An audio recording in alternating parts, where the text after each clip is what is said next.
할렐루야, 반갑습니다. 바이블 칼리지 심플리 바이블 7번째 시간, 오늘도 영상으로 찾아뵈었습니다. 코로나19가 계속해서 또 어려움 가운데 있지만 여러분들 힘들 내시고 또 말씀 가운데 온전히 서서 그 은혜로 매일매일 하루하루를 살아갈 수 있는 우리 심플리 바이블 모든 수강하는 우리 모든 성도님들이 되시기를 바랍니다. 우리가 비록 영상으로 이렇게 만나서 함께 말씀을 공부하지만 우리가 정말 주님 안에 하나됨을 다시 한번 기억하시고, 우리가 보이진 않지만 또 함께 만날 수는 없지만 우리가 말씀으로 우리의 삶을 살아가며 우리의 삶 가운데 하나님의 나라를 세워갈 수 있는 우리 모두가 되기를 축복합니다. 그러면 우리 복습을 하면서 진도를 나가도록 하겠습니다. 자, 먼저 우리가 오늘 함께 진도를 나가면서 공부할 것은 다시 한번 우리가 하나님 나라의 4가지 요소에 대해서 한 번 더 짚고 넘어가겠습니다. 자, 하나님의 나라의 4가지 요소, 첫 번째는 뭐죠? 왕입니다. 왕. 자, 첫 번째 왕은 누구를 말하는 겁니까? 네, 외우셨죠? 왕은 하나님. 자, 그러면 왕이 있으면 이 왕을 모시고 사는 백성이 필요합니다. 자, 백성은 아담과 하와. 자, 그렇다면 왕과 백성이 연결이 돼 있다면 백성이 왕을 하나님으로 모시며 살아갈 수 있는 법이 필요하죠. 법. 그 법은 뭐냐면 2가지입니다. 첫 번째는 선악과 금지. 두 번째는 경작. 지켜라. 자, 그래서 우리가 아담과 하와를 최초의 제사장 직분을 받은 자들이다 라고 나왔고요. 하나님의 법을 하나님의 땅인 에덴에서, 하나님의 질서로 세워진 에덴이라는 영역 안에서 하나님의 백성으로서 하나님의 법을 거룩하게 지키고 그 법을 가지고 다스리고 지키는 통치 대리자로서 부름을 받았다. 그래서 최초의 인간은 통치 대리자로서 하나님의 형상으로 지음을 받았고요. 그리고 동시에 선악과를 금지하며 경작하고 지켜라 라는 민수기 말씀에 보면 똑같은 히브리어 단어를 쓰고 있는 제사장에게 하고 있는 그 명령을 통해서 인간은 하나님의 제사장으로 하나님의 땅인 에덴에 세워진 법을 잘 지키고 거룩한 것을 거룩하게, 거룩하지 않은 것을 분별할 수 있는 제사장으로 부름받았다. 그래서 그 제사장으로 부름받은 땅 에덴, 이곳을 우리가 최초의 성막 혹은 성전이라고 부른다라고 배웠습니다. 자, 그런데 문제가 생기게 되죠. 왕인 하나님을 모시고 백성으로서 살아가야 되는, 법을 지키며 살아가야 되는 이 인간이 죄를 지음으로 말미암아 이 법, 하나님의 관계가 깨어져 버리게 되고 어떻게 됩니까? 질서가 없는 다른 세상에, 무질서한, 하나님이 질서를 세우신 하나님의 땅에서 쫓겨나서 무질서한 세상에 살게 되었다. 자, 그러면서 죄로 인해서 깨어지게 된 3가지가 있죠. 하나는 인간과 하나님과의 관계가 깨지죠. 백성으로서 하나님을 왕으로 모시고 사는 이 관계가 깨어지게 됩니다. 수직적인 관계가 깨어지게 되는 거죠. 두 번째는 인간과의 수평적인 관계가 깨어지게 된다. 즉, 여자가 남자를 어떻게 해요? 남자가 여자를 보호해주는 존재, 여자가 남자를 원하는 존재로 바뀌게 되는 거죠. 불평등해진다라는 거죠. 불평등해졌다라는 건 뭡니까? 질서가 깨어졌다라는 거예요. 자, 그리고 3번째 뭡니까? 인간과 피조물, 자연의 세계 가운데 관계가 깨어지게 되죠. 그래서 쫓겨난 세상에서는, 질서가 없는 그 세상에서는 하나님을 왕으로 모시고 살지 못하며 하나님의 백성으로 살지 못한 인간들은 어떻게 합니까? 하나님이 주신 실과를 먹으면서 에덴 동산에 살 수 있었지만 쫓겨난 그 땅 가운데는 엉겅퀴가 나고 잡초가 나서 남자는 일을 해야 되고 사람에게 수명이 생기면서 여자는 잉태를 해야 되는 그런 페널티가 그들에게 주어졌다라는 것을 우리는 알 수 있습니다. 자, 그런데 여기서 중요한 것은 이렇게 이제 하나님의 나라에서 쫓겨났잖아요. 쫓겨난 이후에 어떤 일이 벌어지냐? 쫓겨난 이후에 보면 결국은 하나님의 말씀에 순종하지 못하고 그 법을 지키지 못한 인간이 쫓겨난 거죠. 그렇다면 쫓겨났으면 이제라도 우리가 하나님의 법 안에서 은혜 가운데 살아야 되겠다라고 생각하지만 그렇게 하지 못해요. 그래서 결국에는 창세기 4장에 보면 가인과 아벨의 사건에서 가인이 동생 아벨을 죽이게 되는데, 이 죽이는 사건이 우발적인 범죄가 아니라 계획적인 범죄였고 삶의 예배가 되지 않은 가인의 제사는 하나님이 받지 않으셨다는 거죠. 그리고 아까 말한 인간을 서로 보호해주고 돕는 배필로서 서로 돌봐야 되는데 가인이 아벨을 돌보기는커녕 살인을 저지르는, 죽이는 일이 벌어지죠. 그래서 하나님이 내 동생 아벨은 어딨냐라고 물어봤을 때 가인이 내가 동생을 지키는 자입니까? 라고 말하죠. 그 말은 뭡니까? 저는 하나님의 법대로 살지 않겠습니다. 나는 동생을 지키는 사람이 아닙니다. 그거 하지 않겠습니다.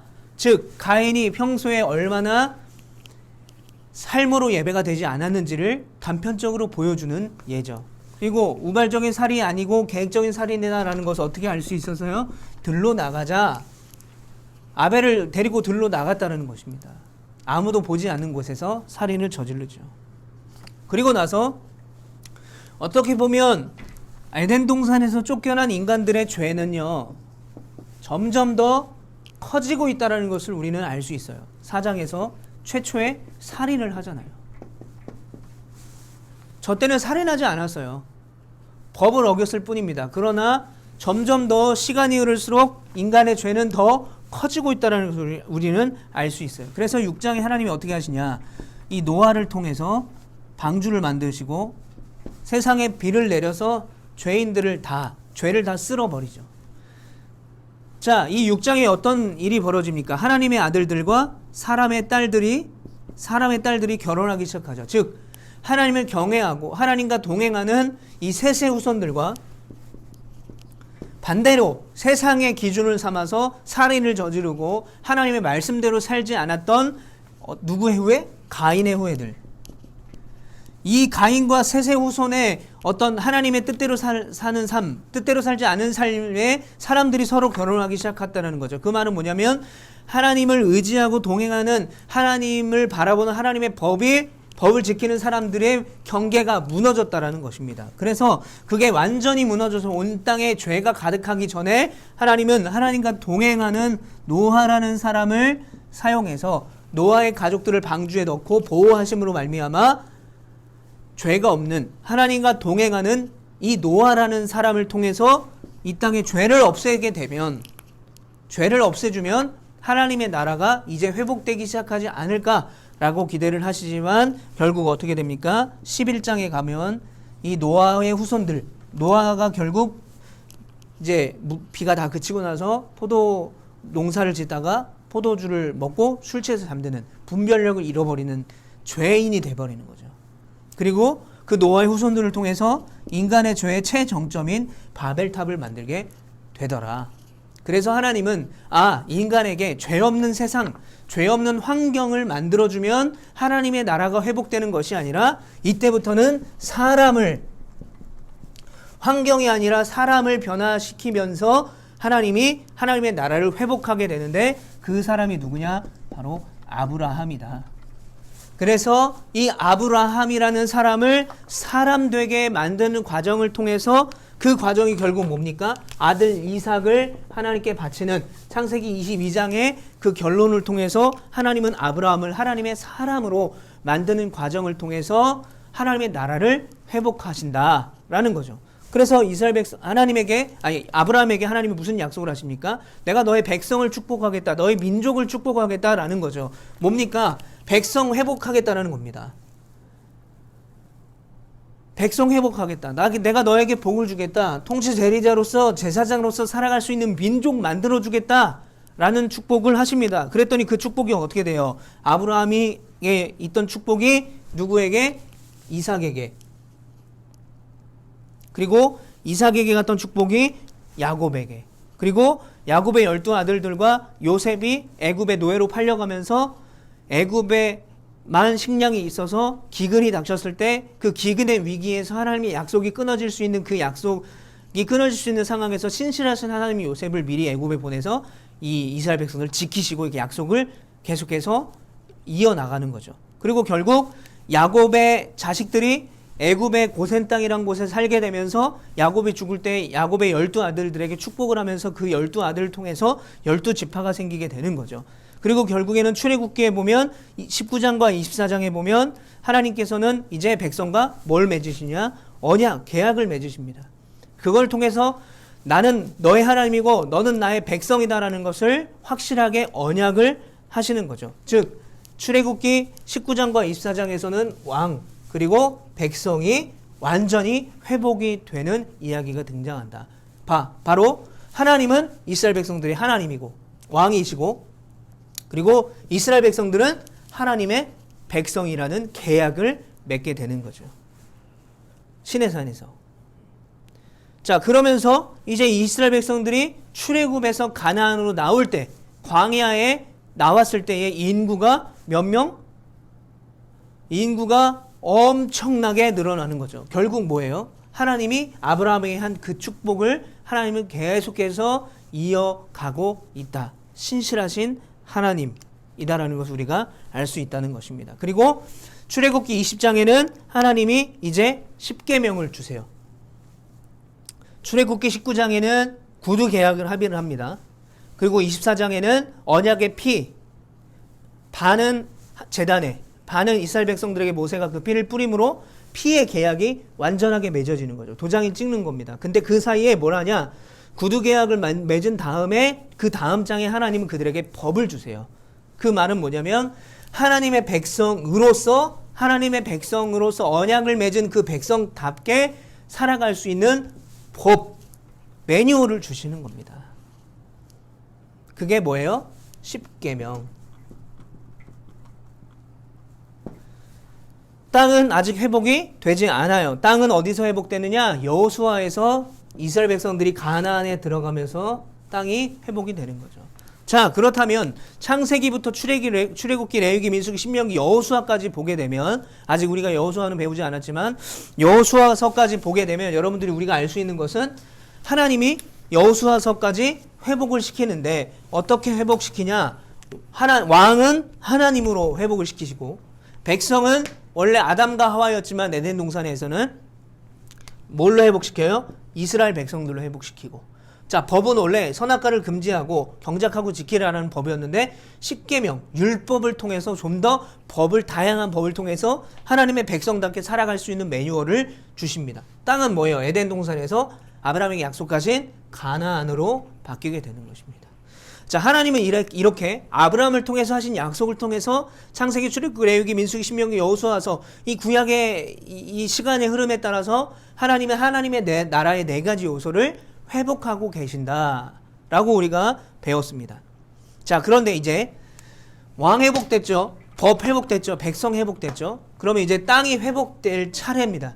여호수아서 가나안 땅에 들어가야 그 땅이 완벽하게 회복이 되는 건데 하나님은 이스라엘 백성들에게 이 땅으로 들어갈 이스라엘 백성으로 하나님은 훈련을 시키십니다.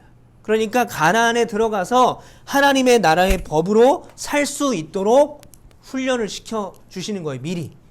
가나안에 가서 가나안의 풍습을 따르거나 또는 여전히 애굽에서 노예로 살던 그 풍습이 남아있어서 애굽의 풍습과 가나안의 풍습과 하나님을 따르던 풍습이 다 뒤섞여서 이것도 아니고 저것도 아닌 백성으로 살아가는 것을 하나님은 원하지 않으셨다는 거예요. 하나님이 원하신 건 뭐냐면 가나안에 들어갔어도 애굽에서 430년간 종살이 했던 그 애굽의 습관을 버리고 가나안에 들어가서 가나안에 있는 그들의 문화나 생활 습관도 따르지 않고 가나안에 가서 하나님의 법과 하나님의 질서와 가치대로 살아가기를 원하셨기 때문에 하나님은 광야 40년 속에서 이스라엘 백성들을 훈련하시는데 그 광야 40년간 훈련하신 오늘 세 가지 훈련의 방법에 대해서 나누고자 합니다. 먼저는요, 음식으로 훈련을 시켰다는 거예요.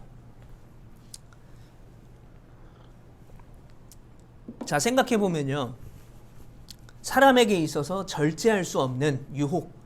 뭡니까? 음식이죠, 음식.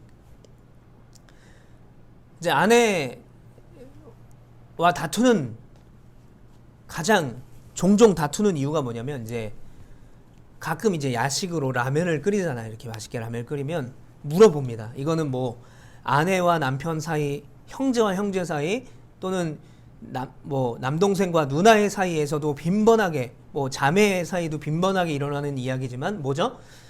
먹을 거야 안 먹을 거야 라고 물어보죠. 처음에. 네, 그런 다음에 안 먹을 거야. 그러면 진짜 안 먹을 거지? 진짜 안 먹는다 할 수 있다. 나 먹을 때 뺏어 먹기만 해봐. 하고 뭐 하나만 끓이죠. 하나.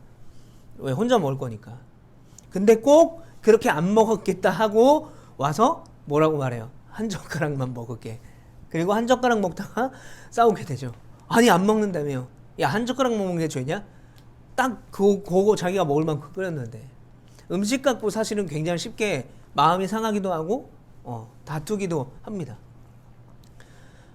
제가 이제 저는 신장 이식을 받아서 지금 14년, 15년 차가 되었어요.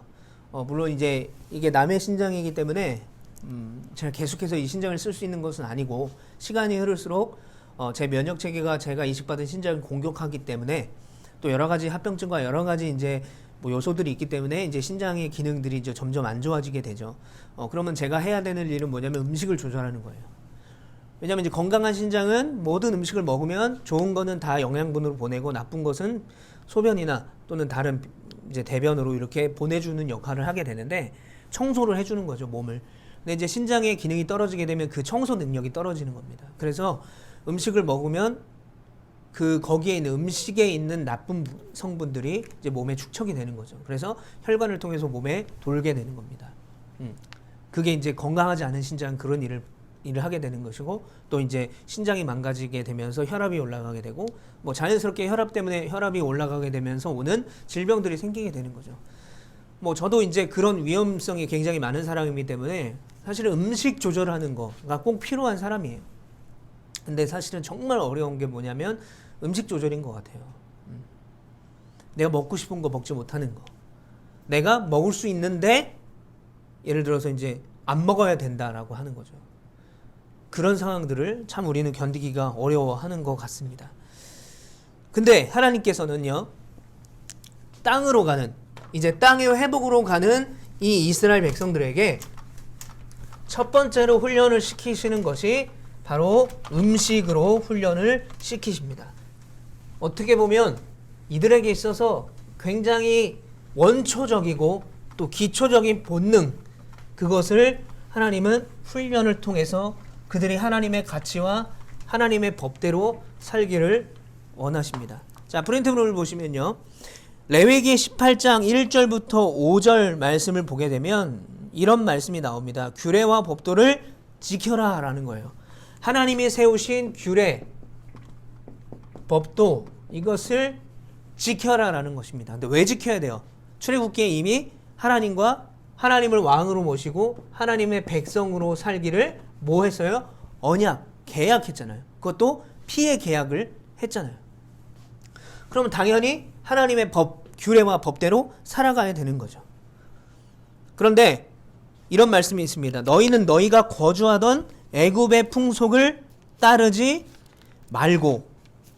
자, 레위기 말씀 한번 찾아볼게요. 레위기 18장 1절부터 5절인데요. 제가 한번 읽어드리겠습니다. 너는 이스라엘 자손에게 말하여 이르라. 나는 여호와 너희 하나님이라. 2절에 말해요. 뭐예요? 너희들 내 백성이야. 기억해야 돼. 나는 너희 하나님이야. 너희 왕이야. 이거 잊어버리면 안 돼. 라고 먼저 그것을 주지시켜 주시는 겁니다. 생각나게 하는 거죠. 그러면서 자, 3절에 보면 너희는 너희가 거주하던 애굽 땅의 풍속을 따르지 말고, 뭘 따르지 마요? 애굽의 풍속. 그리고 또 뭐라고 말씀하세요? 내가 너희를 인도할 가나안의 풍습을 따르지 말라는 겁니다. 그러니까 그동안에 430년 동안 살았던 애굽의 풍습, 그리고 너희들이 들어갈 그 가나안 땅의 풍습 따르지 말아라. 뭐대로 살아라? 하나님의 규례와 법대로 살아라.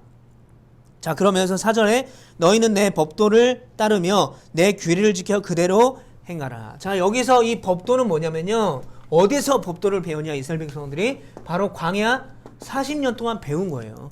이때의 광야 40년 동안 배운 음식으로 훈련, 그리고 이른 비와 늦은 비로 훈련, 또 안식일을 통해서 훈련받은 것, 이런 것들을 다 가나안 땅에 가서도 변함없이 지켜라 라는 것입니다. 결국은 하나님께서 주신 질서, 하나님께서 주신 가치, 하나님께서 주신 법, 그거대로 살아라 라고 말씀하십니다. 애굽의 풍속을 버려야 되는 거죠. 그리고 가나안에 들어갈 가나안 땅의 풍속도 따르지 말라라는 것입니다. 자, 그러면 이전에 배웠던 법, 광야 때 배운 법, 그 전에 이들에게 주신 하나님의 법은 십계명이죠.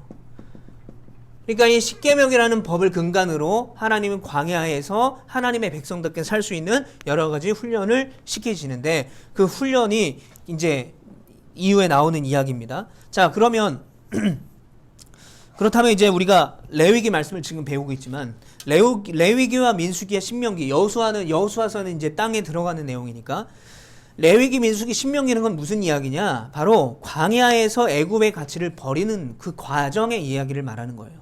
그리고 새로운 하나님의 법을 배우는 것입니다. 제사를 어떻게 드리고, 또 제물을 어떻게 바치고, 어떻게 하나님의 백성대로 살아가야 되는지, 그 법도와 규례, 매뉴얼대로 살아갈 수 있는 그런 것들을 배우는 거죠.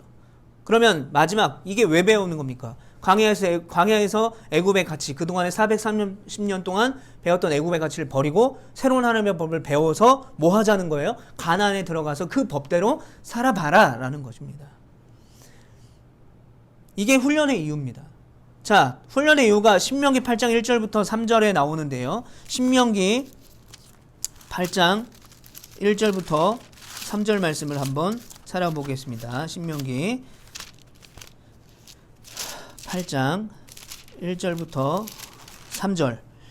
자, 내가 오늘 명하는 모든 명령을 너희는 지켜 행하라. 그리하면 너희가 살고 번성하고 여호와께서 너희의 조상들에게 맹세하신 땅에 들어가서 그것을 차지하리라. 내 하나님 여호와께서 이 40년 동안에 내게 광야길을 걷게 하신 것을 뭐하라? 기억하라.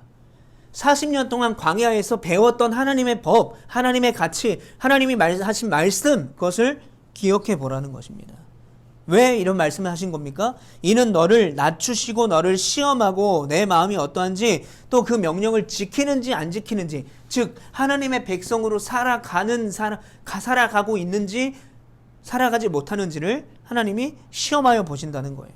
그리고 3절에 또 뭐라고 말해요? 너를 낮추시고 너를 줄이게 하시고 너가 알지 못하는 내 조상들도 알지 못하던 만나를 내게 먹이신 것은 사람이 떡으로만 살 것이 아니요 여호와 입에서 나오는 모든 말씀으로 사는 줄을 내가 내게 알게 하려 함이라. 자, 이게 바로 훈련의 이유예요.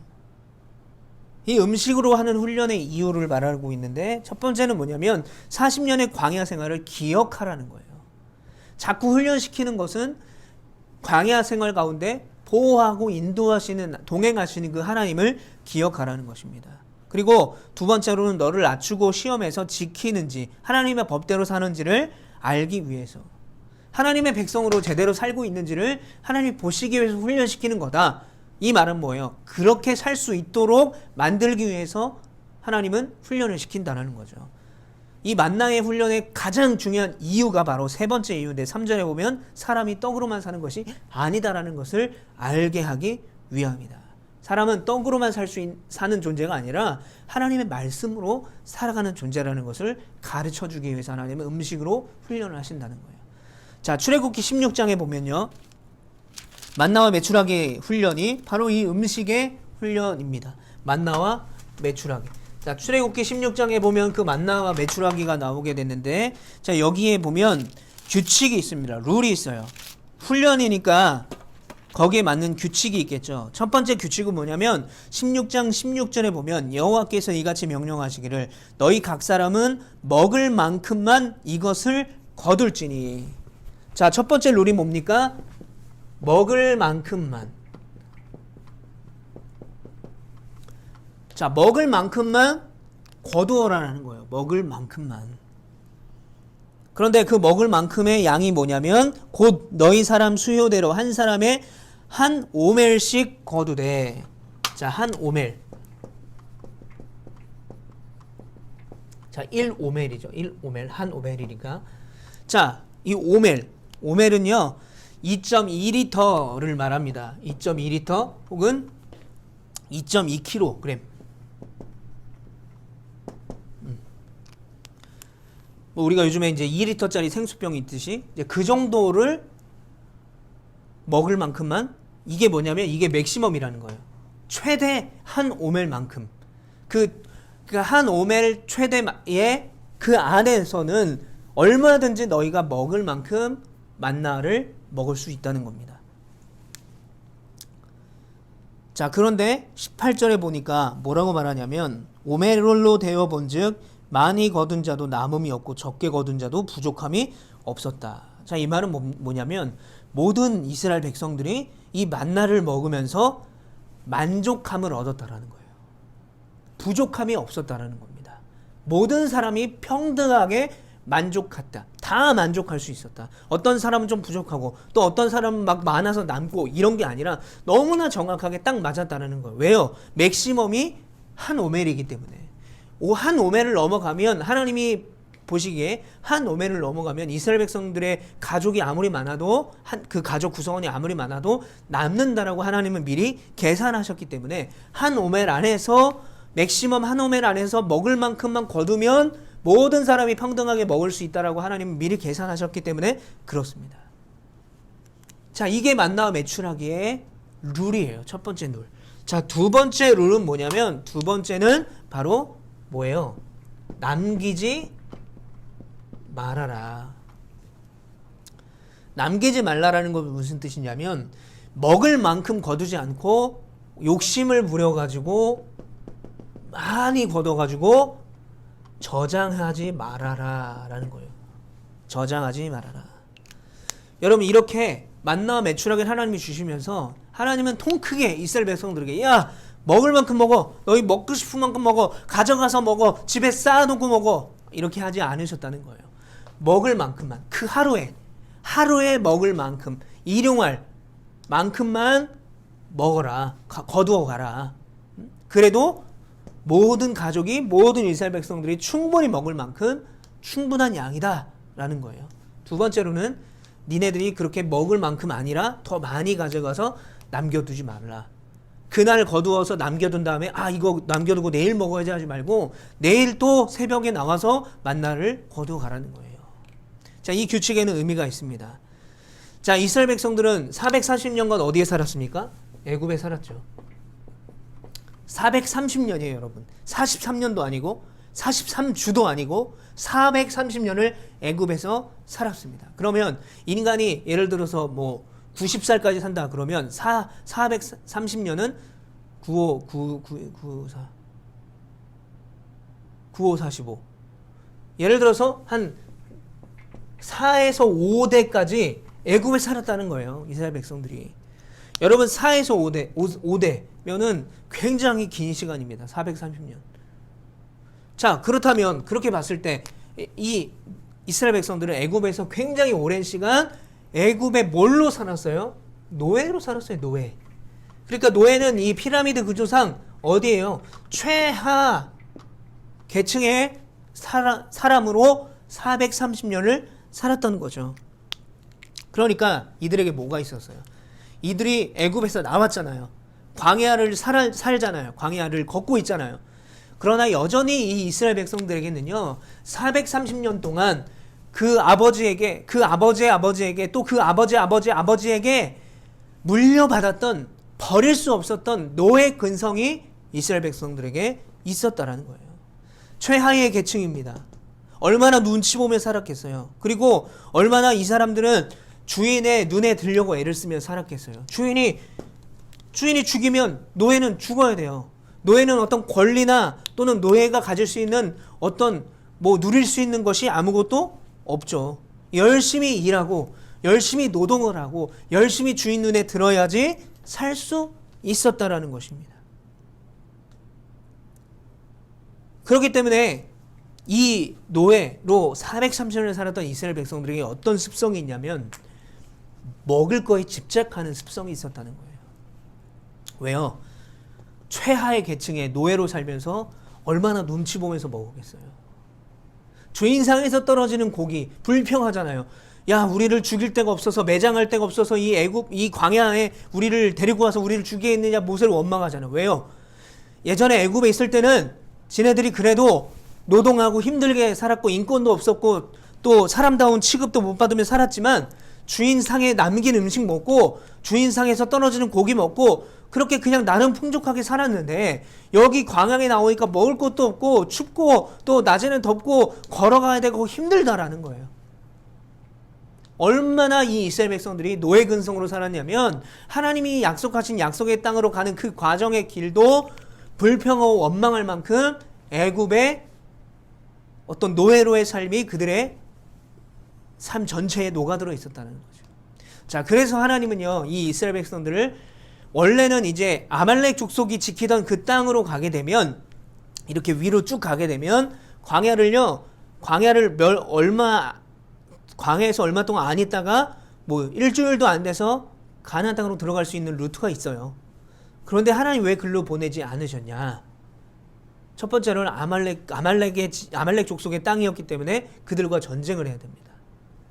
자, 근데 하나님은 그들과 전쟁을 피하게 하기 위해서 이스라엘 백성들을 이렇게 밑으로 돌려가지고 위로 올라가게 하신 게 아니라 하나님이 성경에 뭐라고 말씀하시냐면 이 이스라엘 백성들이 전쟁의 경험이 한 번도 없잖아요. 노예로 살았으니까 430년을. 그러면 아말렉 족속과 싸우다가 안 되겠다, 우리 포기하자 라고 뭐 할까봐? 다시 돌아갈까봐. 그럼 백종원 씨가 뭐라고 말해요? 아이고, 다시 돌아갈까봐 그래요. 그러잖아요. 다시 돌아갈까봐. 다시 우리가 그때 살았던 그 애굽 노예로 살았지만 그때가 좋았어. 우리 전쟁에서 싸우다가 죽으면 어떡해? 몰살당하면 가면 어떡해? 그럴까봐, 다시 돌아갈까봐 하나님은 먼 길을, 전쟁 없는 먼 길로 돌아서 광야 40년의 훈련을 통해서 이스라엘 백성을 가나안 땅에 들여보내셨다. 그러니까 하나님은 아셨다는 거죠. 이 이스라엘 백성들이 얼마나 이 애굽에 430년 동안 살면서 뼛속까지 노예의 근성으로 찌들어 살고 있었는지를 알았다는 거죠. 그런데 그 노예의 근성을 버리고 하나님의 백성으로 변화되기 위해서 가장 먼저 그들이 변화를 받고 포기하고 내려놔야 될 게 먹는 문제였다. 자, 노예로 살 때 어떻게 하겠어요? 오늘 먹었어요. 그러면은 오늘 배불리 못 먹더라도 이 정도 남겨놔야 내일 혹시 우리 주인이 먹을 거 안 줘도 내가 먹고 살 수 있을 거 아니에요. 늘 저장했어요. 늘 저장하는 습관이 있었겠죠. 늘 풍족히 못 먹는 한이 있었겠죠. 그러니까 하나님이 만나 매출하기 마음껏 먹어라 했을 때 이들이 어떻게 했겠어요? 그 440년 동안의 어떤 습관이 있었기 때문에 욕심 부렸을 거 아니에요. 와, 먹을 거다 막 먹었을 거 아니에요. 저장했을 거 아니에요. 내일 먹어야지 이러면서. 근데 하나님 뭐라고 말해요? 먹을 만큼만 가져가라. 그리고 절대로 남기거나 저장하지 말아라.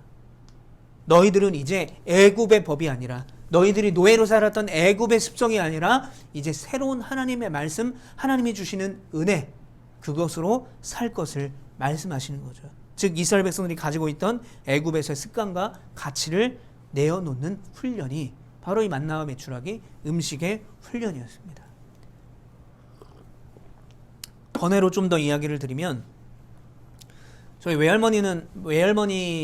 저희 어머니 고향이 이제 충남 보령이에요.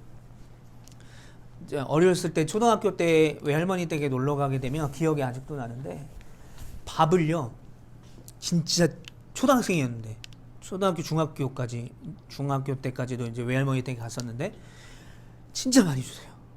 근데 문제는 뭐냐면 그걸 먹잖아요. 그럼 또 자꾸 주세요. 자꾸 주는 거예요. 더 먹어라. 우리 어머니도 가면 외할머니가 자꾸 막 밥을 막 주니까 우리 어머니도 됐다고, 배부르다고, 이제 이렇게 많이 안 줘도 된다고, 먹을 것만큼만 주라고, 남기면 어떡하냐고. 근데요, 저희 할머니가 한 15년 전에 돌아가셨는데 지금 제가 이제 2달에 한 번씩 서울의 아산병원에 정기 검진을 받으러 가면 저희 부모님 댁에 갑니다. 저희 어머니가 저한테 밥을, 제가 가는 날에는요, 반찬을 막 얼마나 많이 만들어 주시는지 몰라요. 2달에 한 번씩 가면은 1년이면은 6번은 가는 거잖아요. 뭐 서울인데, 경주와 서울이 거리가 굉장히 먼데 1년에 6번 찾아가는 거 굉장히 자주 가는 편이라고 저는 생각을 하는데, 아들 밥 못 먹을까 봐 제가 얼마나 잘 먹고 다니는데요. 경주에도. 먹고 싶은 거 못 먹고 그런 세대가 아니잖아요, 저희 세대는. 근데 갈 때마다 밥을 이만큼 주고 막 반찬을 막 해놔요. 먹으면은 또 먹어야 되고 또 먹어야 돼요. 저희 어머니가 15년 전에 외할머니 모습과 너무 닮아 있어요. 외할머니 왜 그랬습니까? 우리 외할머니는 6.25 시절을 지내온 분이죠. 먹을 게 귀하던 시절. 맨날 굶고 그게 생활화됐고, 그러니까 그 한을 풀고 싶은 거죠. 우리 세대는 그런 세대가 아닌데도 그렇게 자꾸 밥에 집착하시는 거예요.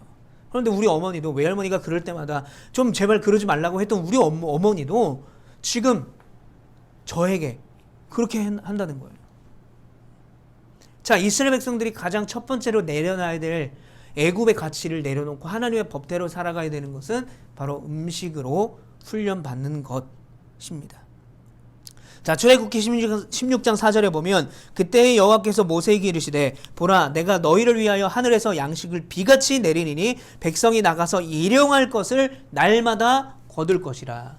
일용할 것, 먹을 만큼. 이같이 하여 그들이 내 율법을 준행하나 아니하나 내가 시험하리라. 자, 이걸 시험하셨다는 거예요. 시험하셨다는 건 뭐예요? 훈련하셨다는 것입니다. 훈련. 그래서 실제로 성경에 보면 먹을 만큼만 가져오지 않고 저장했던 사람들이 있었어요. 그러면 이 만나가 어떻게 됩니까? 그 다음날 되면 다 썩어서 악취가 나서 못 먹게 돼요. 그런 과정을 통해서 저장하지 않아도 하나님이 우리를 먹이시는구나. 우리가 욕심 부리지 않고 우리가 모두 다 똑같이 먹어도 하나님은 이거 모든 것들을 다 우리에게 은혜롭게 베푸시는구나를 깨닫는 훈련의 과정이 되었다는 거죠. 자, 그리고 여기서 이제 먹을 만큼만 매일 나가서 아침에 정해진 시간에 만나와 메추라가 내릴 때 먹으라고 얘기했어요. 근데 성경에 보면 주일, 안식일에는 이 만나를 내리지 않아요. 그래서 안식일 전날에는 어떻게 해야 돼요? 그 다음날 것까지 미리 가져가야 돼요. 그런데 성경에 보면 만나와 메추라가 내려오지 않는 안식일에도 나가서 만나와 메추라가 어디는지 찾아봤던 이스라엘 백성들이 있었다 없었다? 있었다. 이게 뭐예요? 그 사람들이 몰라서 그랬을까요? 아니에요. 욕심 때문에 그래요. 미련 때문에 그러는 거예요. 하나님이 안식일에는 만나 메추라기 안 주신다고 그랬어요. 그래서 토요일날 미리 그 전날에 미리 이틀치를 먹을 만큼 가져가라고 그랬는데 그걸 못 믿는 거예요. 왜요? 혹시나 하나님이 내일 주시지 않을까? 욕심이죠. 미련이죠. 아직도 애굽의 습성이 완전히 벗어나지 못했다. 그래서 이 과정, 시험의 과정을 통해서 하나님은 가나안 땅에 들어갈, 거기서 살만한 하나님의 백성답게 훈련을 시킨 과정이 바로 만나와 메추라기 음식으로 한 훈련이었다라는 것입니다. 자, 출애굽기 16장 20절에 보면 이런 말씀이 있어요. 이 3페이지로 넘어가시면 순종하지 아니하고 덜어는 아침까지 두었다. 저장해놨다는 거죠. 욕심부리 있다는 거, 미련. 저희 집에 강아지가 있는데 2마리가 있습니다. 한 마리는 원래 서울에 사역할 때 제가 이제 펫샵에서 분양받았던 강아지고, 말티즈라는 혈통이 있는 강아지고, 한 마리는 이제 믹스예요. 잡종이에요. 얘는 이제 제가 여기 경주 오기 전에 사역했던 교회에 초딩 애들이 노끈으로 묶어가지고 막 길거리에서 주웠다고 해가지고 목욕만 시키고 밥만 먹이고 주인 찾아주자 했는데 주인은 결국 찾지도 못하고 제가 키우게 된 유기견이었습니다. 얘는 믹스예요. 근데 얘는 그러니까 원래 제가 펫샵에서 분양받았던 이 강아지는요, 워낙 식탐이 많기 때문에 잘 먹어요. 근데 얘는 어떻게 하냐면 자기가 먹을 만큼만 먹고요, 나머지는 뭐 하냐면 사료를 주면, 그릇에 주면 소파에 이렇게 올라가서 먹어요. 올라가서 고개를요, 코를 소파 그 바닥에 계속 이렇게 뭐 하는 거예요? 묻는 거예요. 본능적으로. 남았으니까, 지금은 배불러서 못 먹으니까 묻는다고 생각하는 거예요. 얘를 땅에. 실제로 유기견들이나 길거리에 사는 그 개들 보면요, 먹을 거를 가져다가 그날 안 먹고 이렇게 자기가 아는 장소에 묻어놔요. 나중에 또 먹으려고. 왜요? 음식이 풍족하지 않으니까. 그러니까 이 유기견에는 길거리에서 오래 생활을 했는지는 모르겠지만 음식이 풍족하지 않았기 때문에 남겨놓는 거예요. 혹시나 내일 주인이 먹을 거 안 주면 먹어야지. 이스라엘 백성들도 그랬다는 거죠. 애굽에 살 때, 노예로 살 때 주인이 내일 먹을 거 안 주면 어떡하지? 지금 내가 배고파도 배가 약간 찰 정도만 먹고 나머지는 저장해야지. 이런 습관들이 남아 있었다. 그것을 완전히 내려놓고 하나님의 가치대로 살아가는 것. 그게 바로 훈련의 과정의 필요성이었다라는 거죠. 마태복음 6장 31절에 보면 그러므로 염려하여 이르기를 무엇을 먹을까 무엇을 마실까 무엇을 입을까 하지 말라. 이는 다 이방인들이 구하는 것이라. 너희 하늘 아버지께서 이 모든 것이 너희에게 있어야 할 줄을 아시느니라. 자, 여기서 뭐라고 말해요? 무엇을 염려하여 이르기를 무엇을 먹을까 무엇을 마실까 무엇을 입을까 하지 말라는 거예요. 이게 누가 하는 짓이다? 이방인들이 하는 짓이다. 그러면 성경에서 하나님은 이방인들을 혐오하는 분이신가? 예수님은 이방인들은 염려하는 민족이고 무엇을 먹을까 마실까 무엇을 입을까 맨날 그렇게 찌질하게 고민하는 사람들로 예수님은 말씀하고 있는 것일까라고 생각할 수 있는 거예요. 그러면 너희 유대인만 특별한 사람이다 라고 예수님이 지금 얘기하고 있는 건가? 아니에요. 여기서 말하는 이방인은 뭐냐면 하나님의 법, 하나님의 질서, 하나님의 가치대로 살지 않는 모든 사람들을 뜻하는 거예요. 단순히 유대인이 아닌 외국인들을 말하는 게 아니라 하나님의 가치와 법대로 살지 않는 사람들을 말하는 것입니다. 그러니까 즉 뭐예요? 염려하는 것. 뭐 먹지? 무엇을 마시지? 무엇을 입지? 이걸 가지고 막 염려하고 걱정하는 것. 이게 하나님의 법대로 가치대로 질서대로 살지 않는 사람들의 특징이라는 거예요. 그런데 반대로 하나님 나라의 백성으로서 사는 방법은 이 모든 것들을 하나님이 주실 것을 믿는 믿음으로 염려하지 않고 감사하며 사는 삶을 말하는 것입니다. 그래서 너희 하늘 아버지께서 이 모든 것이 너희에게 있어야 할 줄을 아신다는 거예요. 하나님이 아신다는 거예요. 너희가 염려하지 않아도 걱정하지 않아도 하나님이 다 알고 계셔서 다 알아서 해주신다는 것입니다. 하나님을 왕으로 모시고 사는 하나님의 백성 이스라엘은 이런 가치대로 사는 것이 아니라 일용할 양식을 먹을 만큼 정확하게 너무나 정확하게 먹을 만큼 때에 맞춰서 주시는 그 하나님의 은혜를 바라보며 사는 거예요. 내가 저장해놓고 내가 열심히 일해서 음식을 얻어서 내 힘과 내 능력이 아니라 주시는 은혜에 맞춰서 감사하며 살아가야 되는 가치로 살아갈 그것을 위해서 훈련을 시켰다. 두 번째로는요, 이른 비와 늦은 비로 훈련을 하셨다. 자, 이른 비와 늦은 비에 대한 훈련도요, 이 먹을 것으로 훈련하시는 어떤 그런 목적과도 굉장히 거의 맥락이 결이 굉장히 비슷하다고 말할 수가 있습니다. 자, 이른 비와 늦은 비는요, 레위기 26장이에요. 한번 찾아보겠습니다. 레위기 26장 3절부터 4절 말씀해 보면 너희가 내 규례와 내 계명을 준행하면 내가 너희에게 철 따라 비를 주리니 땅은 그 산물을 내고 밭의 나무는 열매를 맺으리라. 자, 하나님께서 뭐라고 말하냐면 너희가 내 규례, 아까랑 똑같죠? 아까 말씀과 비슷하죠? 규례와 계명을 뭐하면? 준수하면. 그러니까 하나님의 나라의 법대로 하나님의 백성답게 살면 하나님이 뭘 해주시냐? 하나님이 철 따라 뭘 내려주신다고요? 비를 내려주신다는 거예요. 비. 자, 하나님이 왜 갑자기 비 얘기를 하실까? 중요한 사실은요, 이스라엘 백성들은 광야 40년 동안 뭐하는 민족이었냐? 유목민이었어요. 그 전에 430년 동안은 뭐였어요? 노예였어요. 노예였어요. 농사를 지어본 적이 한 번도 없어요. 그리고 광야에서도 농사를 지은 게 아니라 옮겨 다녀야 되니까 목축을 했다는 거죠. 그런데 이제 하나님이 약속하신 땅 가나안으로 가기 위한 훈련의 방법이니까, 훈련의 과정이니까 가나안에서 살 것에 대해서 준비를 해야 되잖아요. 근데 가나안에 들어가서는 목축을 하면 안 돼요. 가나안에 들어가서는 뭘 해야 되냐면 농사를 지어야 돼요. 이제 정착을 하는 거죠. 정착.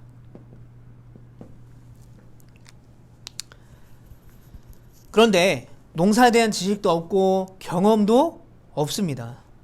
그런데 하나님이 이 가나안 땅에 들어갈 때에 하나님이 명령하신 게 있는데 뭐냐면 가나안에 이미 미리 살고 있는 가나안 원주민들이 있었어요. 가나안 7족속. 얘네들을 다 멸절시키라 라고 얘기했어요. 하나님이 멸절시켜라. 근데 멸절시켜요? 못 시켜요? 멸절 안 시켜요. 뭐 안 시켰는지 못 시켰는지는 이제 어떤 말의 뉘앙스의 차이겠지만 결국에는 멸절하지 못하고 일부 가나안 족속과 가나안 땅에서 공존하게 되죠. 자, 하나님께서는 이 가나안 족속을 다 멸절시키라고 하신 이유가 있어요. 아, 하나님 잔인한 분이시구나. 하나님 자비가 없으신 분인가? 하나님은 이방인들을 싫어하시는 분이신가? 이렇게 생각하면 안 돼요.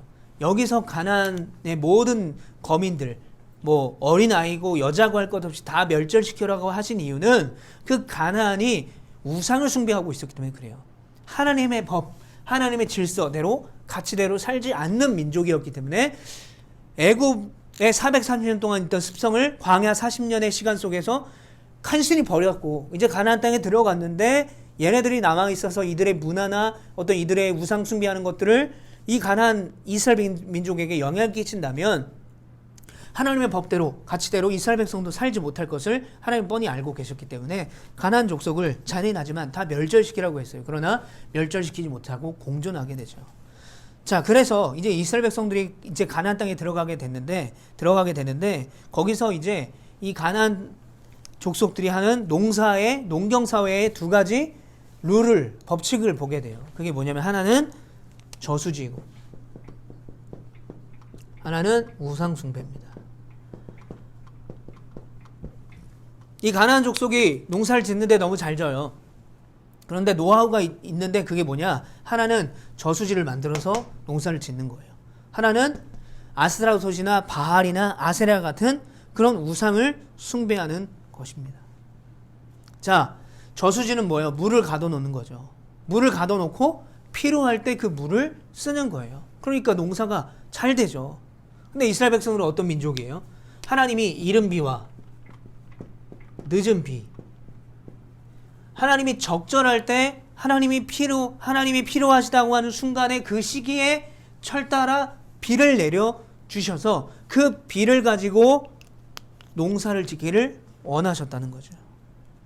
그런데 이스라엘 백성들은 철따라 주시는 이른 비와 늦은 비, 하나님의 은혜대로 살지 않게 됩니다. 즉 이스라엘 백성들은 가나안에 들어가서 공존한 이 가나안 족속에게 뭘 배우냐면 이 두 가지를 배워요. 물을 가두기 시작합니다. 저수지를 만들어 쓰기 시작해요. 그리고 자연스럽게 이제 농경 사회에 필요한 우상을 숭배하게 되는 거죠. 바알과 아스타롯, 아세라 신의 공통점은 뭡니까?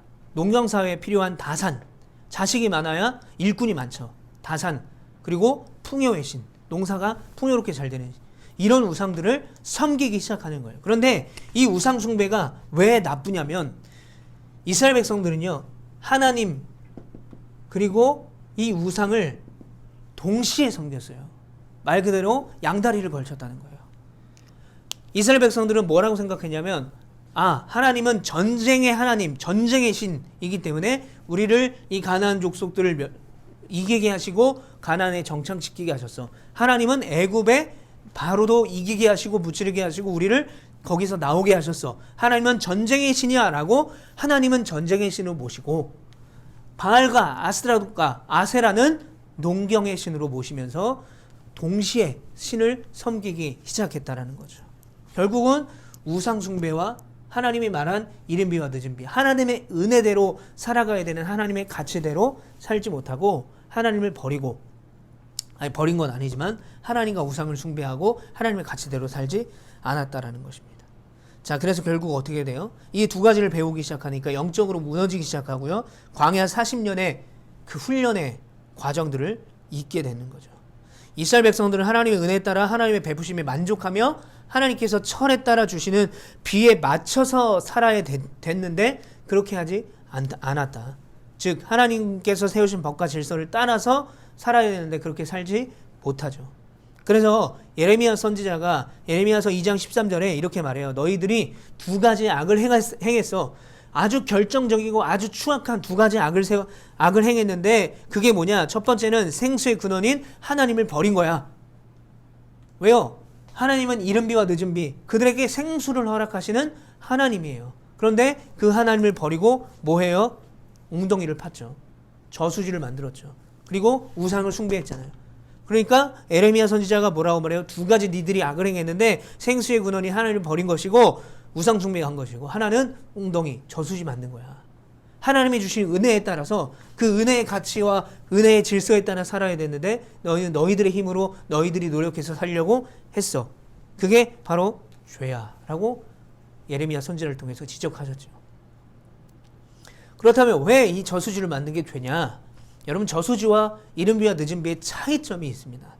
저수지는요, 그 저수지를 만들 수 있는 땅을 갖고 있는 사람만이 저수지를 만들 수 있어요.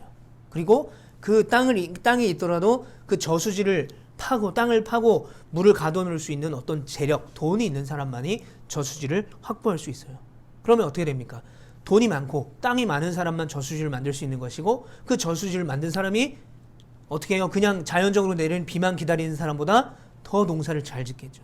더 수확물이 많겠죠. 그러니까 어떻게 됩니까? 점점 이 사람들은, 저수지를 가진 사람들은 신분이 이 피라미드 구조상 신분이 어떻게 돼요?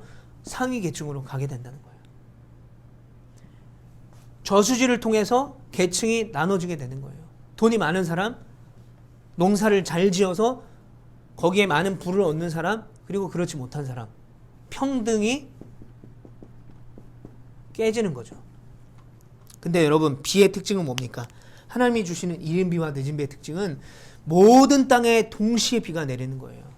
그러니까 모든 사람들이 고르게 그 비를 가지고 똑같이 농사를 지을 수 있다는 것입니다. 평등하게. 그러나 저수지를 만들기 시작했다는 건 뭐예요? 애굽의 하위의 계층에서 살았던 이 이스라엘 백성들이 가나안 땅에서도 피라미드 구조를 지들이 스스로가 만들고 있다라는 것입니다. 이게 바로 저수지와 비의 차이점이에요. 그래서 하나님은 이들에게 이른 비와 늦은 비를 기다려라. 내가 비를 줄 때까지 기다려라. 뭐예요? 이 농사를 짓게 하시고 너희들의 생명을 주관하시는 분이 하나님임을 알게 하시는 거예요. 먹을 거 기다려라. 먹을 만큼만 걷어라. 그리고 안식일에는 만나와 매출액이 없어. 그때는 네가 미리 2인분 걷어서 가져가야 돼. 뭐예요? 기다리라는 거예요. 하나님이 주실 만큼만 먹으라는 거예요. 일용할 만큼만. 뭐예요? 하나님이 너희들 필요만큼 아니까 풍족하게 줄 거야. 부족하지 않게 줄 거야. 그리고 모두에게 평등하게 줄 거야. 그러니까 그 은혜를 바라보면서 살아. 너희들의 힘, 너희들의 노력, 너희들이 가진 것으로 사는 것이 아니라 하나님께서 주신 은혜로 살아가기를 하나님은 훈련을 시키셨다. 자, 마지막은요, 이제 안식일의 훈련입니다. 자, 이것도 이제 애굽의 노예 생활과 연관이 있습니다. 이른 비와 늦은 비도 그렇고, 또 만나와 메추라기도 뭐예요? 결국에는 광야 40년에 그 가치, 뼛속 깊은, 광야 40년이 아니라 노예 생활 430년에 뼛속 깊이 있는 그 노예 근성, 그거를 내려놓고, 애굽의 가치를 내려놓고, 또 뭐예요? 들어갈 가나안 땅의 가치를 내려놓는 훈련이 바로 만나와 메추라기, 그리고 또 두 번째는 뭐예요? 아까 말씀드렸던 이른 비와 늦은 비였죠. 자, 마지막은요, 안식일입니다. 안식일. 자, 하나님이 이제 최초의 하나님의 나라, 왕, 백성, 땅, 법, 요 네 가지를 세울 때에 하나님은 그 땅을 혼돈한 가운데 공허한 땅에 질서를 세우시죠. 그리고 채우기 시작하십니다. 채우고. 그럼 결국 뭐예요? 하나님은 이렇게 창조하시고 7일째 되는 날 뭐 하세요? 안식하세요. 안식. 자, 그런데 이 안식의 의미는 하나님이 6일 동안 하나님이 고생하셨기 때문에 이제 떠나라. 하나님 여행 가시고 좀 쉬셔야 되고 주무셔야 되고 그거예요? 아니에요. 여기서 말하는 안식일의 뜻은요, 완성을 말하는 겁니다. 완성. 즉 마지막 날 6일 날 인간을 하나님의 형상대로 통치 대리자이면서 제사장으로서 만들면서 하나님의 창조가 완벽하게 퍼펙트하게 완성되었다. 그게 바로 안식의 개념입니다. 자, 그런데요, 애굽에서 430년 동안 종살이를 한 이스라엘 백성들에게는 안식일이 존재하지가 않아요. 왜 존재하지 않냐? 이 피라미드의 구조상 어디에 있어요? 제일 밑에 있잖아요. 여러분 노예에게는요 쉴 수 있는 권리가 없어요. 주인에게 주인님 제가 배가 좀 아픈데 내일은 좀 일 좀 쉬면 안 되겠습니까? 이렇게 얘기할 수 있는 권한이 없어요. 권리가 없습니다.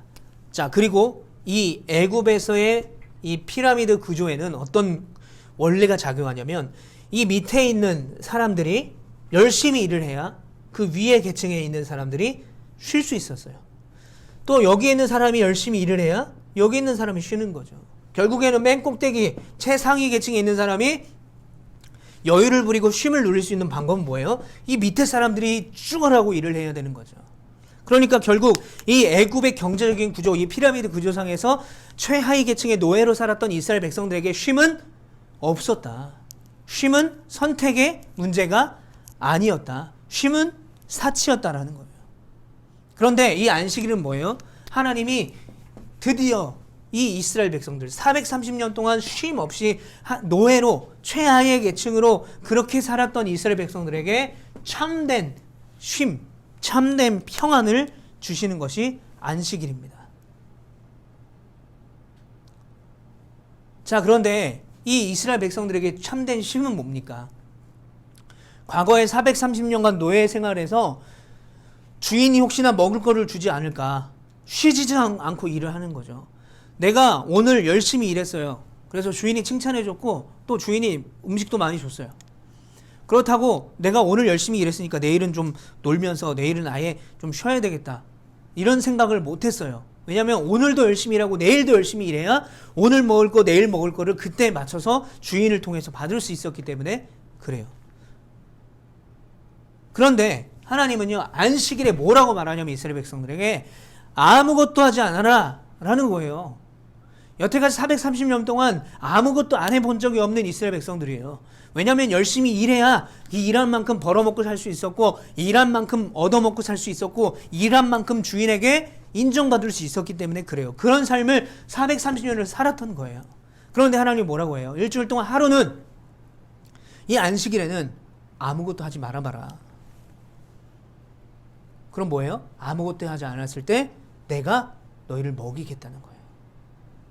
너희가 일하지 않고 아무것도 하지 않아도 내가 너희를 책임지겠다는 것입니다. 여러분 애굽의 질서에서는요 어떤 개념이냐면 일해야 돼요. 내가 힘들여서 내가 시간 들여서 내가 노력해서 일하고 노력해야 먹을 것을 얻을 수가 있었어요. 그것으로 하루하루를 버티며 살아갈 수 있었지만 하나님께서 말씀하시는 하나님의 나라의 질서는 뭐냐면 내 힘, 내 능력이 아니라 내가 힘들지 않고 내가 힘을 들이지 않고 내 능력을 발휘하지 않고 쉴 때에도 하나님이 먹이시고 입히시고 채우시는 분이시구나. 내 능력으로 사는 게 아니구나. 하나님의 은혜로 사는구나 라는 것을 깨닫게 하기 위한 것입니다. 자, 그러면 이런 생각을 할 수 있죠. 주일은 뭐예요? 주일은 이꼴 안식일이다 라고 생각하는 분들이 종종 있습니다. 자, 맞는 말일까요? 틀린 말일까요?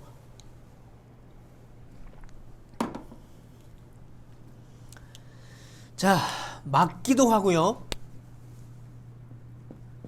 틀리기도 한 말입니다. 주일은 안식일은 아니에요. 엄밀히 따지면 안식일은 언제냐? 유대인들의 법으로 봤을 때 안식일은 토요일이에요. 창조의 원리로 봤을 때 창조의 7일째는요 토요일입니다. 일월화수목금 6일 마지막 7일째 쉬셨으니까 토가 안식일이 된 거예요. 왜냐하면 유대인들의 주일의 시작은 일요일이기 때문에 그래요. 그런데 왜 그러면 이거는 토요일이고 이거는 일요일이잖아요. 아, 그래서 주일은 안식일이 아니구나. 이런 개념이 아니라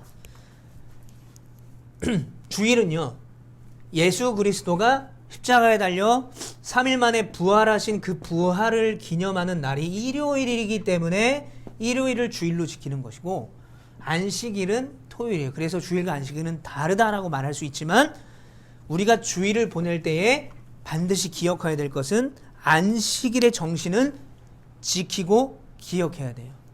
안식일의 정신이 뭡니까? 내가 일하지 않아도, 여기서 말하는 일은 하나님을 예배하고 하나님을 경배하는 것 외에 다른 거예요. 내가 먹고 사는 것 또는 또 내가 오늘 하루를 살아가기 위해서 일하는 것을 뜻하는 거죠. 그런 걸 하지 않아도 이날은 하나님이 우리를 먹이시고 입히시는 날이다라는 거죠. 실제로 예를 들면 이거죠. 여러분들이 월요일부터 토요일까지 열심히 일했다 쳐요. 그러면 주일날 하루 일하지 않아도 뭐 갑자기 큰 빚을 지거나 뭐 그날 먹을 게 없거나 이런 일은 없잖아요. 이스라엘 백성들에게 안식일은요 그거였어요. 하나님이 먹이시고 입히시는 날. 내가 일하지 않아도, 내가 노력하지 않아도, 내가 내 힘으로 살지 않아도 하나님이 일하시는 날. 그게 바로 참된 평안과 쉼을 누릴 수 있는 안식일이었어요. 우리도 마찬가지예요. 우리가 주일날 안식일의 정신을 지킨다는 건 뭐예요? 그 안식일의 주인인 하나님, 그 하나님 중심으로 살아가는 거죠. 단순히 뭐 옛날 이제 목사님들처럼 주일날은 편의점도 가면 안 되고 영화도 보면 안 되고 이런 개념이 아니라, 그런 개념에서 어떤 안식일을 지키자는 게 아니라 이 날의 주인 하나님, 주일의 주인 하나님, 그 하나님을 기억하고 감사하고 하나님의 은혜로 내가 살고 있구나라는 것을 확인하는 날이 바로 주일이에요. 그래서 주일을 안식일의 정신을 가지고 살아가야 된다라고 저는 말씀을 드리고 싶습니다. 자, 여기서 이제 이스라엘 문화에 대해서 좀 더 설명을 드리면 이따가 제가 카톡에다가 요 이스라엘 문화에 관련한 사진 몇 장을 보내드릴 텐데요. 자, 이스라엘 가면 사밧 엘리베이터라는 것이 있습니다. 이제 이렇게 사밧이라고 이제 써 있고 히브리어로 사밧이라고 써 있는데, 자, 이 엘리베이터는 어떤 엘리베이터냐면 호텔에 가면 사밧 엘리베이터와 일반 엘리베이터가 있습니다. 자, 일반 엘리베이터는 어떤 엘리베이터냐면 6월절에 운행하지를 않아요. 토요일 날은 얘네들은 이 엘리베이터는 운행하지 않습니다. 이 사밧 엘리베이터만 토요일 날, 안식일 날 운행을 해요. 그런데 중요한 건 뭐냐면 유대인들은 엘리베이터의 버튼을 누를 수가 없어요. 왜냐하면 안식일이기 때문에 거룩하게 지켜야 되기 때문에 아무것도 유대인의 정결법상 아무것도 하면 안 돼요. 그래서 버튼을 누르지 못하기 때문에 이 사밧 엘리베이터는요 매 층마다 서요. 그렇게 세팅이 되어 있는 엘리베이터입니다. 그리고 안식일에는요 엘리베이터 버튼을 눌러도 작동이 되지 않아요. 저절로 매 층마다 서쓰게 됩니다. 이게 사밧 엘리베이터예요. 그런데 이 유대인이 말하는 안식일은 언제냐? 금요일날 해질녘 때부터 토요일 해질녘 때까지. 이때는요 대중교통도 올스톱입니다. 택시도 없어요. 그런데 택시를 탈 수가 있어요. 팔레스타인 기사들, 아랍인들이죠. 이 사람들은 이제 유대교를 믿는 사람들이 아니라 뭐예요? 무슬림들이죠. 이 사람들이 운행하는 택시는 탈 수 있어요. 그런데 6월절 날에는 되도록이면 택시를 타면 안 돼요. 왜냐하면 바가지 요금을 쓰기 때문에 그렇습니다. 그리고요, 이날은요, 유대인들의 이 정결법상 안식일에는 스스로 전등 버튼을 누를 수가 없어요. 그래서 얘네들은 그때는 전등을 못 쓰고 촛불을 켜고 삽니다. 그런데 이 유대인들이 쓰는 이 핸드폰의 어플에 보면 안식일이 시작하는 시간, 끝나는 시간에 알람 같은 게 울려서 촛불을 언제 켜고 끄는지에 대한 것을 알려주는 알람까지 있다고 합니다. 그런 어플들이 있어요. 자, 그리고 3페이지 쭉 읽어보면 그런 내용이 있는데, 그리고 또 이제 이 유대인들은요 안식일에는요 정통 유대교를 믿는 사람들에게는 시계를 볼 수가 없습니다. 자기가 시계를 보고 확인할 수가 없어요. 이것도 거룩함에 위배되는 행동입니다. 그래서 외국인들에게 물어봐요. 몇 시냐고.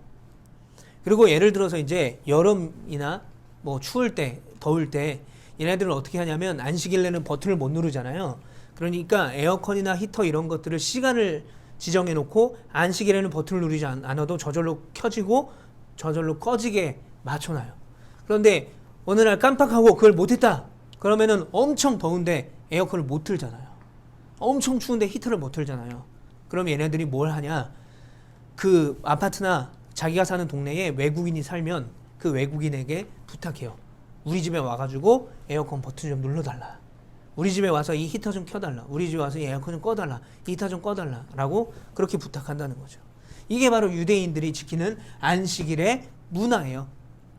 그러니까 얘네들은요, 정말 그 법의 오차도 없이 지키려고 노력하는 게 안식일이고, 우리에게 있어서 이 안식일의 개념을 어떻게 해석하면 되냐? 안식일은 바로 하나님이 우리에게 주시는 쉼을 누리는 날인데, 그 쉼을 누리는 날에 우리가 기억해야 될 것은 하나님이 우리를 먹이시고 우리를 입히시고 우리를 보호하시는 분이시구나. 그 하나님을 생각하고 그 하나님을 바라보는 개념이 바로 안식일의 개념이다. 그렇다면 주일하고 안식일은 요일 자체가 다른데, 우리가 주일을 지키면서 기억해야 될 것이 이 안식일의 개념, 즉 우리가 주일날, 주의 날에 모여서 하나님을 찬양하며 하나님을 생각하고, 나를 먹이시고 입히시고 그동안에 보호하시고 또 앞으로도 인도하실 그 하나님을 기억하고 감사하는 날, 그게 바로 안식일의 정신을 기억하는 주일로서 우리가 지킨다라는 것입니다. 자, 이제 마무리하도록 하겠습니다.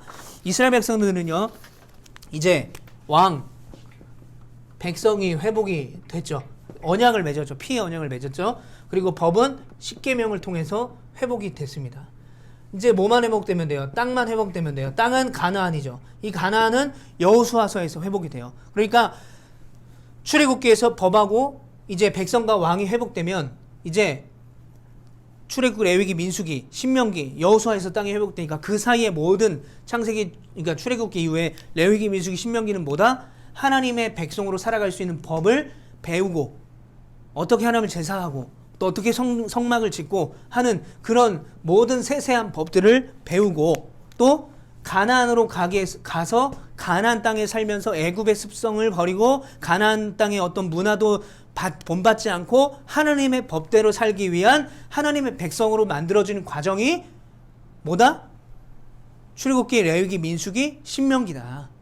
그래서 우리가 출애굽기, 레위기, 민수기, 신명기는 뭐 장별로 다 체크하지 않아도, 공부하지 않아도, 출애굽기 이후에 출애굽기, 레위기, 민수기, 신명기는 출애굽기에서 하나님과 백성이 언약을 하고 그 언약 백성답게 살아갈 수 있는 법을 받은 다음에 그 법대로 살아가는 훈련들을 받은 시간들이 바로 레위기, 민수기, 신명기구나. 그리고 그 훈련을 받고 나서 드디어 여호수아서에서 가나안에 들어갔구나. 우리가 이렇게 이해를 하면 된다는 것입니다. 그래서 그 광야에서 하나님의 땅인 가나안 땅으로, 또 그 가나안 땅에 들어가서 하나님의 백성답게 살아가기 위한 이스라엘 백성들에게 세 가지 훈련이 있었는데, 그 세 가지 훈련이 하나는 먹는 것, 만나와 메추라기, 먹을 만큼만 거두는 것, 또 남기지 않는 것. 즉 내가 열심히 일해서 내가 열심히 모아서 사는 게 진짜 삶이 아니라 하나님이 때에 맞춰 주신 은혜로 살아가는 것이 정말 진짜 은혜구나, 진짜 하나님의 법이구나를 깨닫는 것이고,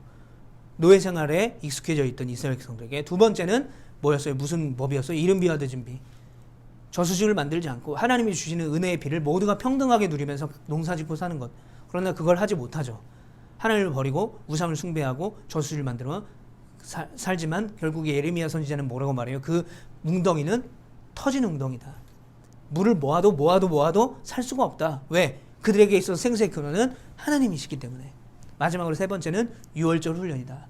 유월절 훈련은 그들이 애굽의 노예 생활을 해서 쉬는 날 없이 쉼 없이 그런 가치와 권리를 누릴 수 없는 삶에서 살았지만, 이제 그렇게 일하지 않아도 하나님 먹이시고 입히시는, 우리가 하나님의 백성이 됐구나. 그런 분이 바로 하나님이구나를 깨닫는 것이 바로 안식일의 정신이었다. 그러니까 우리는 그 안식일의 정신을 기억하고, 우리가 요일은 다르지만 주일의 그 안식일의 개념을 가지고 우리가 일하지 않고 무조건 쉬고 또 영화 보지 않고 이런 게 아니라 정말로 그 주의 날에 우리를 먹이시고 입히신 그 하나님의 은혜를 기억하며 사는 것이 주일을 안식일의 개념으로서 보낼 수 있는 날이다라는 것을 여러분 기억하시고, 여러분 그렇게 하나님의 백성답게 살아갈 수 있는 여러분 되시길 바랍니다. 자, 오늘은 이렇게 해서 오늘 말씀을 마치고요. 여러분 코로나19가 계속해서 우리를 힘들게 하고 어렵게 하고 있지만 끝까지 승리하시길 바라고요. 오늘 말씀을 듣고 나서 여러분들 질문사항이 있으시면 카톡에다가 꼭 질문을 남겨주시고요.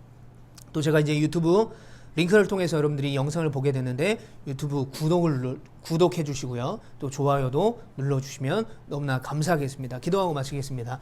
사랑의 하나님 감사드립니다. 우리가 오늘 하루도 하나님의 은혜로 살아가고 있다는 것을 기억하고 감사할 수 있는 우리가 될 수 있도록 하나님 인도하시고 내 능력, 내 힘, 또 세상의 가치 그것이 아니라 하나님께서 우리에게 말씀하시는 가치와 하나님의 법과 하나님의 말씀의 은혜에 따라 날마다 베풀으신 그 은혜에 따라 아버지 하나님 충만하게 살아갈 수 있는 우리가 될 수 있도록 하나님 인도하시고 함께하여 주시옵소서. 여전히 코로나19로 인해서 어려움 가운데 있지만 능히 이겨내고 또 능히 이 가운데도 베푸신 하나님의 은혜가 있음을 반드시 기억하고 우리가 사는 우리의 삶의 자리에서 하나님의 나라를 회복해가며 또 하나님의 백성으로서 하나님을 왕으로 모시고 또 하나님께서 주신 말씀이라는 법을 통해서 우리가 그 법을 지키며 하나님께서 예비하신 하나님의 나라를 이 땅 가운데 세워가며 살아갈 수 있는 우리 모두가 될 수 있도록 주님 인도하시고 함께하여 주시옵소서. 예수님의 이름으로 감사하며 기도합니다. 아멘. 감사합니다.